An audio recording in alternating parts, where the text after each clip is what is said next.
Pakistan बामुकाबला south Africa का सनसनीखेज match जारी है। जी हाँ दोस्तों, इस वीडियो में आपको तमाम तर तफसीलात से आगाह कर पाएंगे। आपसे गुजारिश है कि अगर अभी तक मेरा चैनल सब्सक्राइब नहीं किया तो काइंडली मेरे चैनल को ज़रूर सब्सक्राइब करें और साथ ही दिए गए बेल के आइकन को ऑल के नोटिफिकेशन पर इनेबल कर दें ताकि तमाम तर वीडियोज़ आपको वक्त पर मिलती रहें। जी हाँ दोस्तों, आपको वीडियो की तफसील की जानब ले चलते आपको बताते चले, पाकिस्तान और साउथ अफ्रीका का अहम तरीन टाकरा इस वक्त खेला जा रहा है इंडिया में। आपको अपडेट करते चले, ये पाकिस्तान का चौथा मैच है जो कि पहले 3 मैच शिकस्त खा चुका है।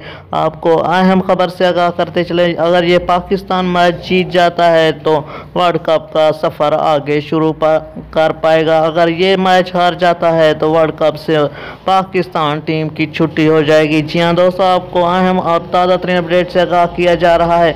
ये लाइव मैच अपने ही मोबाइल पर देखना चाहते हैं तो आपसे गुजारिश है कि प्ले स्टोर में जाकर तमाशा ऐप इंस्टॉल कर लें, वहाँ से आप फ्री फुल HD लाइव मुकाबला देख सकते हैं।